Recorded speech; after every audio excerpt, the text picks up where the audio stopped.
President Donald ട്രംപിന്റെ അവനാഴിയിൽ അസ്ത്രങ്ങൾ ഒഴിയുന്നതേയില്ല. ഇത് ഒട്ടും സ്വീകാര്യമായ ഒരു എമൗണ്ട് അല്ല. ഇന്ത്യക്ക് സ്വീകാര്യമെന്നതല്ല വിഷയം. അമേരിക്കൻ കമ്പനികൾക്ക് ഇതെങ്ങനെ സ്വീകാര്യമാകും? ഒരു ആയുധം എന്ന നിലയിൽ അമേരിക്കൻ പ്രസിഡന്റ് ഉപയോഗിക്കുമ്പോൾ ഇത് രണ്ടു തലയുള്ള വാളാണെന്ന് ഓർക്കണം. രാജ്യത്തിന്റെ നികുതിദായകന്റെ പണം ഉപയോഗിച്ച് ഇവിടെ സൃഷ്ടിക്കപ്പെടുന്ന ബെസ്റ്റ് ബ്രെയിൻ, അവരുടെ എല്ലാം സേവനം അന്യരാജ്യത്തിന് കൊടുത്തു കഴിഞ്ഞാൽ ഒരു രാജ്യം എങ്ങനെയാണ് വളരുക? Observers are bullish on India. ഇന്ത്യയുടെ പ്രോസ്പെക്ട്സിനെ കുറിച്ച് വലിയ പ്രതീക്ഷയാണ്. ആ പ്രതീക്ഷയ്ക്ക് നിറം വയ്ക്കുന്ന ഒരു തീരുമാനമാണ് അബദ്ധത്തിലെങ്കിലും ഡൊണാൾഡ് ട്രംപ് എടുത്ത ഒരു വിസ റെഗുലേഷൻ. ട്രംപിന്റെ ഒരു നയമുണ്ട്, നിങ്ങൾ ആദ്യം ചെയ്ത് കാണിക്കേ, പിന്നെ ഞങ്ങൾ ചെയ്യാം. ഡോക്ടർ മോഹൻ വർഗീസ് സാർ, ഈ H1B വിസയുമായി ബന്ധപ്പെട്ട നിരവധി വിവാദങ്ങൾ ഇപ്പോഴും ചർച്ച ചെയ്തുകൊണ്ടേയിരിക്കുകയാണ്. യഥാർത്ഥത്തിൽ അമേരിക്കൻ പ്രസിഡന്റ് ഡൊണാൾഡ് ട്രംപ് ഒപ്പുവെച്ച് ദിവസങ്ങൾ കഴിയും മുൻപേ H1B വിസ ഉത്തരവ് ഭേദഗതി വരുത്താൻ ഒരുങ്ങുകയാണ് US ഭരണകൂടം എന്ന റിപ്പോർട്ടുകൾ വരുന്നുണ്ട്. അപ്പോൾ ഈ H1B വിസയിൽ അമേരിക്കയ്ക്ക് തന്നെ കൈപൊള്ളിയോ? പ്രസിഡന്റ് ഡൊണാൾഡ് ട്രംപിന്റെ അവനാഴിയിൽ അസ്ത്രങ്ങൾ ഒഴിയുന്നതേയില്ല. ഏറ്റവും അവസാനത്തെ അസ്ത്രമാണ് ഇന്ത്യക്ക് ഏറെ വേദനിക്കും എന്ന ഒരു ചിന്തയിൽ ട്രംപ് പ്രയോഗിച്ച H1B വിസ എന്ന ഒരു ബ്രഹ്മാസ്ത്രം. $1,00,000 വിസ ഫീസ് ചുമത്തുക വഴി അമേരിക്കയിലെത്തുന്ന വിസ ഹോൾഡേഴ്സ് അല്ലെങ്കിൽ കമ്പനികൾ, അമേരിക്കയുടെ പ്രധാനപ്പെട്ട കമ്പനികൾ, ടെക്നീഷ്യൻസിനെ, ടെക്നോക്രാറ്റുകളെ, ടെക്കികളെ കൊണ്ടുവരുന്നത് ചിലവാക്കുന്ന തുകയാണ് ഈ $1,00,000, 88 ലക്ഷം രൂപ. ഇത് എത്ര കാലം തുടരാനാവും? ഇത് അന്നേ ചോദിച്ചതാണ്. ഇതത്ര ടെനബിൾ ആണോ? ഇത് ഒട്ടും സ്വീകാര്യമായ ഒരു എമൗണ്ട് അല്ല. ഇന്ത്യക്ക് സ്വീകാര്യമെന്നതല്ല വിഷയം. അമേരിക്കൻ കമ്പനികൾക്ക് ഇതെങ്ങനെ സ്വീകാര്യമാകും? അവർക്ക് എത്ര ശമ്പളം കൊടുക്കാനാവും? വിസയ്ക്ക് വേണ്ടി 88 ലക്ഷം രൂപ മുടക്കി കൊണ്ടുവരുന്ന ഒരു ടെക്നോക്രാറ്റിന് ശമ്പളം കൂടെ കൊടുക്കണ്ടേ? അത്രയ്ക്കുള്ള തുക ചെലവാക്കാൻ അമേരിക്കൻ കമ്പനികൾ കഴിയില്ല. അപ്പോൾ പിന്നെ സംഭവിക്കുന്നത് എന്താണ്? അവർക്ക് ഔട്ട്സോഴ്സ് ചെയ്തെടുക്കേണ്ടി വരും. അല്ലെങ്കിൽ അവരുടെ ജീവനക്കാരെ അവർ അമേരിക്കൻ മണ്ണിന് വെളിയിൽ, വിസ ഒന്നും ഇല്ലാത്തതിന് വെളിയിൽ നിർത്തേണ്ടി വരും. അങ്ങനെയാണ് ഗ്ലോബൽ കേപ്പബിലിറ്റി സെന്റേഴ്സ് 1700ഓളം എണ്ണമുണ്ട് ഇന്ത്യയിൽ. അത് കൂടുതൽ എണ്ണമാകാനുള്ള സാധ്യതയാണുള്ളത്. ആത്യന്തികമായി സ്കിൽഡ് വർക്കേഴ്സിനെ അമേരിക്കയ്ക്ക് കിട്ടാനില്ലാതെയാവും. അതുകൊണ്ടാണ് പലരും ആദ്യം ചിന്തിച്ചതുപോലെയല്ല ഇപ്പോൾ ചിന്തിക്കുന്നത്. ഇത് തൽക്കാലത്തേക്ക് അമേരിക്കയ്ക്ക് ഒരു ബെനിഫിറ്റ് ആണ്. ഇന്ത്യയെ പാഠം പഠിപ്പിച്ചു എന്ന് പറയാം. 70% H1B വിസ ഹോൾഡേഴ്സും ഇന്ത്യയിൽ നിന്ന് കടന്നു വരുന്നവരാണ്. ചൈനയുടെ കമ്പോണന്റ് ഒരു 11% മാത്രമേ ഉള്ളൂ. നിങ്ങൾ നോക്കുമ്പോൾ ഇന്ത്യക്ക് വേദനിക്കുമെന്ന് തോന്നാം. ശരിയാണ്, വേദനിക്കും. വ്യക്തികൾക്ക് വലിയ അമേരിക്കൻ മോഹമുള്ള, അമേരിക്കൻ മണ്ണിൽ പോയി നിറമുള്ള സ്വപ്നങ്ങൾ നെയ്ത് അമേരിക്കൻ മണ്ണിൽ പോയി കാര്യമായി പണമുണ്ടാക്കി നാട്ടിലേക്ക് അയക്കാം എന്നൊക്കെ ചിന്തിക്കുന്ന ആളുകളുണ്ട്. കുറെ കാലമൊക്കെ അവർ നാട്ടിലേക്ക് അയക്കും. നാട്ടിലേക്ക് അയച്ചു കഴിഞ്ഞ് H1B വിസ 2-3 പ്രാവശ്യം പുതുക്കി കഴിഞ്ഞ് പിന്നീട് ഗ്രീൻ കാർഡായി, പൗരത്വമായി. അത് കഴിഞ്ഞാൽ പണമൊന്നും അയക്കില്ല. പിന്നീട് H1B വിസ കാലത്ത് അവർ പൗരന്മാരല്ലല്ലോ, അവർ പണം അയക്കും. അതുകൊണ്ട് ഇന്ത്യയെ സംബന്ധിച്ചിടത്തോളം തൽക്കാലത്തേക്കെങ്കിലും റെമിറ്റൻസുകൾ, അമേരിക്കൻ റെമിറ്റൻസസ്, NRI റെമിറ്റൻസസ്, അത് വലിയ രീതിയിലുള്ള ഒരു നഷ്ടമുണ്ടാകാൻ സാധ്യതയുണ്ട്. ഒരു $40 ബില്യൺ പെർ ഇയർ ഇന്ത്യക്ക് ഒരു പക്ഷേ റെമിറ്റൻസസിന്റെ രൂപത്തിൽ നഷ്ടപ്പെടാൻ സാധ്യതയുണ്ട്. പക്ഷേ ഇത് ഒരു ആയുധം എന്ന നിലയിൽ അമേരിക്കൻ പ്രസിഡന്റ് ഉപയോഗിക്കുമ്പോൾ ഇത് രണ്ടു തലയുള്ള വാളാണെന്ന് ഓർക്കണം. ഈ ആയുധം തിരിഞ്ഞു കുത്താനുള്ള സാധ്യതയുണ്ട് എന്നത് പരിഗണിക്കാതെയാവണം ട്രംപ് അത് പ്രഖ്യാപിച്ചത്. ഒരു ധൈര്യത്തിനങ്ങ് പ്രഖ്യാപിച്ചു. ഇപ്പോൾ മനസ്സിലാക്കുന്നു, വിവരമുള്ളവർ ട്രംപിനോട് പറയുന്നു അമേരിക്കയ്ക്കുള്ളിൽ, ഇത് അപകടമാകും mister president, it can be deadly dangerous. കാരണം നമുക്ക് ആവശ്യത്തിന് വർക്ക് ഫോഴ്സിനെ കിട്ടില്ല. അമേരിക്കയിൽ തന്നെ ഉള്ളവരെ വെച്ച് IT കമ്പനികളൊക്കെ മാനേജ് ചെയ്യാം എന്ന് വിചാരിച്ചാൽ അവിടെ ഒരുപക്ഷെ അത്ര സ്കിൽഡ് ആളുകളുടെ ഇല്ല എന്നല്ല, പക്ഷേ ആവശ്യത്തിന് എണ്ണം ആളുകളെ കിട്ടിയില്ല എന്ന് വരാം. ഉള്ളവരുടെ തന്നെ ഫീസ് അല്ലെങ്കിൽ അവരുടെ ശമ്പളം ഭീതിതമായ രീതിയിൽ വർദ്ധിപ്പിക്കേണ്ടി വരും. പ്രൊഡക്ടിവിറ്റി ഇല്ലാതാകും. കമ്പനികൾ അവിടെ നിന്ന് മാറി പോകേണ്ടി വരും. സോഫ്റ്റ്വെയർ ആണെന്ന് ഓർക്കണം. സോഫ്റ്റ്വെയർ എവിടെ ഇരുന്ന് വേണമെങ്കിലും ചെയ്യാം. അതൊരു സ്പേഷ്യൽ ഒരു കോൺസെപ്റ്റ് അല്ല സോഫ്റ്റ്വെയർ. അതുകൊണ്ട് ന്യൂഡൽഹിയിൽ ഇരുന്നുകൊണ്ടോ, ബോംബെയിൽ ഇരുന്നുകൊണ്ടോ, എന്തിന് കൊച്ചിയിലോ തിരുവനന്തപുരത്തോ ഇരുന്നുകൊണ്ടോ സോഫ്റ്റ്വെയർ ഡെവലപ്മെന്റ് സാധിക്കും. അതുകൊണ്ടാണ് അമേരിക്കൻ പ്രസിഡന്റ് ഇപ്പോൾ ഒരു മാറി ചിന്തിക്കുന്നു എന്ന സൂചന. ഇക്കാര്യം 1,00,000 എന്നൊക്കെ എങ്ങനെ പറഞ്ഞാലും ഒരു പക്ഷേ കുറച്ചു കൊണ്ടുവരാം. പ്രത്യേകിച്ച് ഇന്ത്യയുടെ വാണിജ്യമന്ത്രി പീയൂഷ് ഗോയൽ നിലവിൽ അമേരിക്കയിൽ സന്ദർശനത്തിലാണ്. ഇന്ത്യയുടെ വിദേശകാര്യമന്ത്രി S Jaishankar American UN general അസംബ്ലിയിൽ പങ്കെടുക്കാൻ പോയി. അമേരിക്കൻ നേതൃത്വവുമായി നിരന്തര ചർച്ചയിലാണ്. ഇന്ത്യയുമായുള്ള വ്യാപാര ചർച്ചകൾക്ക് ഉള്ള ഒരു ഒരു കളമൊരുക്കുന്നതിന്റെ ഭാഗമായി, ഇന്ത്യയെ സമ്മർദ്ദപ്പെടുത്തുന്നതിന്റെ ഭാഗമായി 50% ടാരിഫ് എന്നതിന് പുറമെ H-1B വിസ കൂടി അടിച്ചു വെച്ചിരിക്കുകയാണ്. അതിന്റെ ബേസിസിൽ ഇന്ത്യ നെഗോഷിയേറ്റ് ചെയ്ത് ഒരുപക്ഷെ അമേരിക്കൻ ഉൽപ്പന്നങ്ങൾക്ക് ഇന്ത്യയിൽ വിപണി തുറന്നു കൊടുക്കാൻ ഇന്ത്യ ഭാഗികമായിട്ടെങ്കിലും കാർഷിക വിപണി തുറന്നു കൊടുക്കാൻ ഇന്ത്യ തയ്യാറാവുമോ? അപ്പൊ ഇതൊരു സമ്മർദ്ദ തന്ത്രം എന്ന നിലയിലാണ് ട്രംപ് ഉപയോഗിച്ചത്. അത് ബൂമറാങ് ചെയ്യുന്നു എന്ന് തോന്നിയത് കൊണ്ടാവണം അതിൽ നിന്നും പിന്നാക്കം പോകാനായി, മലക്കം മറിയാനായി ട്രംപ് ഇപ്പോൾ ശ്രമിച്ചുകൊണ്ടിരിക്കുന്നത്. കാരണം ട്രംപിന്റെ എല്ലാ നയങ്ങളും അതുപോലെ തന്നെയാണ്. ഒന്ന് കയറ്റി വെക്കും, പിന്നീട് അത് കുറച്ചു കൊണ്ടുവരും. ചൈനക്കെതിരെ 245% വരെ ടാരിഫ് ഉയർത്തിയതാണ്. ഇപ്പോൾ ഇതാ 30% കുറച്ചിരിക്കുന്നു. അപ്പൊ ഇതുകൊണ്ട് ചൈനയൊന്ന് വരട്ടിയപ്പോൾ ഞങ്ങൾ ധാതുക്കൾ തരില്ല, റെയർ എർത്ത് ഇനിയും കച്ചവടം ചെയ്യില്ല അമേരിക്കയുമായി എന്ന് പറഞ്ഞപ്പോൾ അമേരിക്കൻ പ്രസിഡന്റ് അങ്ങ് താണല്ലോ. അതുപോലെ ഇന്ത്യക്ക് എങ്ങനെയാണ് പ്രതിരോധിക്കാനാവുക? കൃത്യമായി അമേരിക്കൻ പ്രസിഡന്റ് ചോദിക്കുന്ന ഒരു ചോദ്യമുണ്ട്, do you have the cards? കാർഡുണ്ടോ? ഇറക്കി കളിക്കാനുള്ള കട്ടിയുള്ള, വിലയുള്ള, പ്രഹരശേഷിയുള്ള കാർഡുണ്ടോ? ഇന്ത്യക്ക് കാർഡുണ്ട്.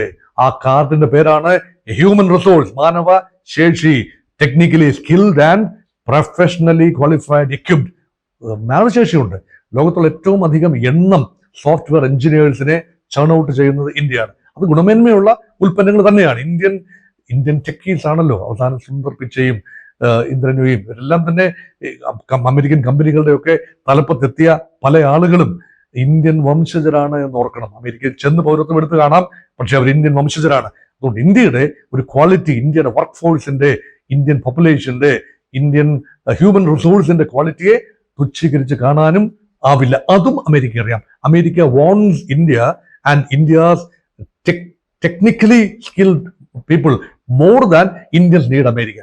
അതുകൊണ്ട് ഇന്ത്യക്ക് മറ്റ് ഓപ്ഷൻസ് ഉണ്ട് എന്ന് അമേരിക്കയെ ബോധ്യപ്പെടുത്താൻ കഴിഞ്ഞാൽ വീണ്ടും ട്രംപ് ഉയർത്തിവെച്ച tariff barriers and also the visa barriers അത് താഴ്ത്തി കൊണ്ടുവരാൻ കഴിയും എന്നതിന്റെ സൂചനയാണ് ട്രംപിന്റെ മലക്കം മറിച്ചിൽ. ഈ H-1B വിസയിലെ ട്രംപിന്റെ നിലപാട് ഇന്ത്യക്ക് തിരിച്ചടിയാകുമെന്നൊക്കെ പലരും വിലയിരുത്തിയിരുന്നു. അതോടൊപ്പം തന്നെ ഇന്ത്യക്ക് ഗുണകരമാകുന്ന ഒരുപാട് കാര്യങ്ങളുമുണ്ടല്ലോ. ഇന്ത്യക്ക് ശരിക്കും ഈ H-1B വിസയിലെ ട്രംപിന്റെ നിലപാടുകൾ എത്രത്തോളം ഗുണകരമാകാനുള്ള സാധ്യതയുണ്ട്?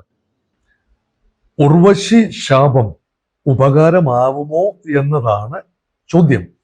H-1B വിസയിൽ ട്രംപ് ഇപ്പോൾ എടുത്ത തീരുമാനം, $1,00,000 വിസ ഫീ ചുമത്തുന്ന തീരുമാനം അത് തുടരുകയാണെങ്കിൽ ഇന്ത്യൻ ടെക്കീസിന് അമേരിക്കയിൽ പോകുന്നത് ഇനി ബുദ്ധിമുട്ടായി വരും, അല്ലെങ്കിൽ എണ്ണം വളരെ വലിയ രീതിയിൽ കുറയും.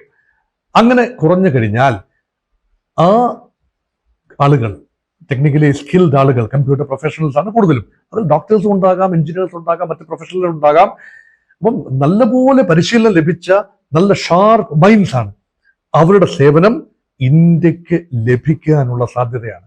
അതുകൊണ്ട് ബ്രെയിൻ ഡ്രെയിൻ, ബൗദ്ധിക ചോർച്ച പരമാവധി കുറച്ചുകൊണ്ടുവരാൻ കഴിയും. ഒരു രാജ്യത്തിന് വളരണമെങ്കിൽ ആ രാജ്യം പ്രൊഡ്യൂസ് ചെയ്യുന്ന, രാജ്യത്തിന്റെ നികുതിദായകന്റെ പണം ഉപയോഗിച്ച് ഇവിടെ സൃഷ്ടിക്കപ്പെടുന്ന ബെസ്റ്റ് ബ്രെയിൻ, അവരുടെ എല്ലാം സേവനം അന്യരാജ്യത്തിന് കൊടുത്തു കഴിഞ്ഞാൽ ഒരു രാജ്യം എങ്ങനെയാണ് വളരുക? ആത്യന്തികമായി ഇന്ത്യക്ക് വളരണമെങ്കിൽ ഇന്ത്യയുടെ മനുഷ്യവിഭവത്തിന്റെ, നിലവാരമുള്ള മനുഷ്യവിഭവത്തിന്റെ നല്ലൊരു പങ്ക് ഇന്ത്യക്ക് റീറ്റെയിൻ ചെയ്യാൻ കഴിയണമെന്ന് പറഞ്ഞാൽ അവർക്ക് നല്ല ശമ്പളം കൊടുക്കണം, അടിസ്ഥാന സൗകര്യങ്ങൾ ഒരുക്കണം, അവരുടെ ഒരു വർക്ക് കൾച്ചർ ഉണ്ടാകണം, നമ്മുടെ ട്രേഡ് യൂണിയൻ കൾച്ചറിന് സമഗ്രമായ പരിഷ്കാരങ്ങൾ വരണം. ഇതെല്ലാം തന്നെ ഭാരതം ഇതിനുള്ളിൽ നിന്നുകൊണ്ട് ചെയ്യേണ്ട കാര്യങ്ങളാണ്. അത് ചെയ്യാൻ സാധിച്ചാൽ ആത്യന്തികമായി ഇന്ത്യയുടെയും ചൈനയുടെയും നൂറ്റാണ്ടാണ് 21ാം നൂറ്റാണ്ട് എന്ന് പറയുന്നതിൽ വലിയ അതിശയോക്തി ഒന്നും തന്നെയില്ല. അതുകൊണ്ട് അമേരിക്കയുടെ ഗ്രാഫ് താഴേക്കാണ്. അമേരിക്ക 30 ട്രില്യൺ ഇക്കോണമി ആയിരിക്കാം, ഇന്ത്യ കേവലം 4.1 ട്രില്യൺ ഇക്കോണമി മാത്രമാണ്.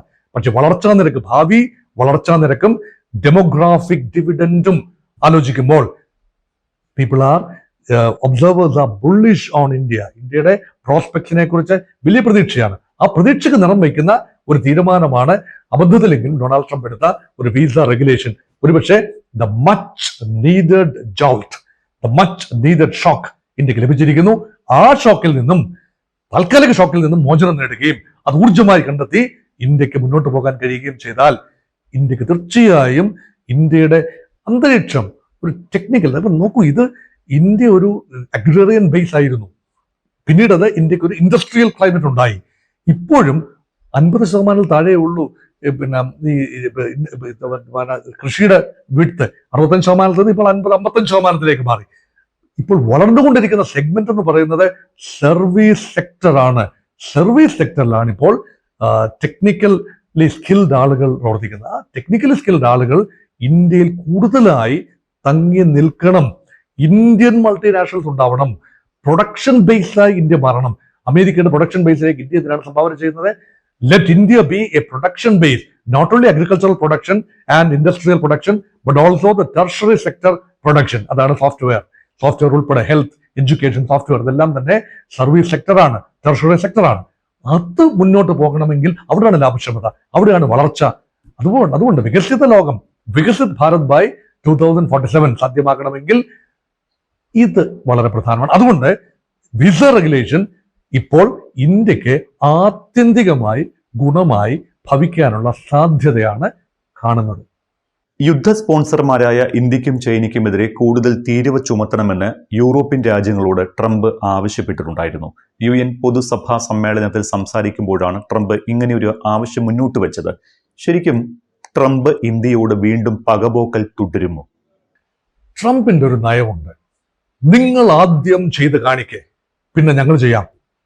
എന്താണ്? യൂറോപ്യൻ യൂണിയനോട് പറയുകയാണ്, EU, അതുപോലെ നേറ്റോ ശക്തികളോട് പറയുകയാണ്, അതുപോലെ G7 രാജ്യങ്ങളോട് പറയുകയാണ്, നിങ്ങൾ ഇന്ത്യക്കും ചൈനയ്ക്കുമെതിരെ 100% ടാരിഫ് അങ്ങോട്ട് അടിച്ചു കൊടുക്കൂ, ബാക്കി കാര്യം ഞാൻ നോക്കിക്കൊള്ളാം. അതേസമയം തിരിച്ചാണ് വേണ്ടത്. ഞാൻ ഇത്ര ചെയ്യുന്നു, നിങ്ങൾ അത്രയും ചെയ്യൂ. അമേരിക്ക പോലും 50% ടാരിഫ് ഏർപ്പെടുത്തിയിട്ടുള്ളൂ. 100% ടാരിഫ് ഇന്ത്യക്കും ചൈനയ്ക്കുമെതിരെ ഏർപ്പെടുത്തിയിട്ടില്ല എന്ന് ഓർക്കണം. ചൈനയ്ക്ക് 30, ഇന്ത്യക്ക് 50. അപ്പോൾ യൂറോപ്യൻ രാജ്യങ്ങളോട് പറയുന്നു. യൂറോപ്യൻ രാജ്യങ്ങൾ പോയി പണി നോക്കാനൊന്നും പറഞ്ഞില്ലെങ്കിൽ പോലും അത് അവഗണിച്ചു. നെയ്റ്റോയിലെ മിക്ക രാജ്യങ്ങളും ട്രംപ് പറയാനുള്ളത് പറഞ്ഞു വെച്ചു, നാളെ മാറ്റി പറയുമെന്നറിയാം, അതുകൊണ്ട് പറഞ്ഞു വെച്ചു. അതുകൊണ്ട് ഇന്ത്യയുമായി യൂറോപ്യൻ സമൂഹത്തിന് ഒരു സ്വതന്ത്ര വ്യാപാര കരാർ ഒരുപക്ഷെ നവംബർ ഡിസംബർ മാസത്തെ എത്തിച്ചേർന്നേക്കാം. ബ്രിട്ടനുമായി ഓൾറെഡി ഒരു സമഗ്ര വാണിജ്യ കരാർ എത്തിച്ചേർന്നു.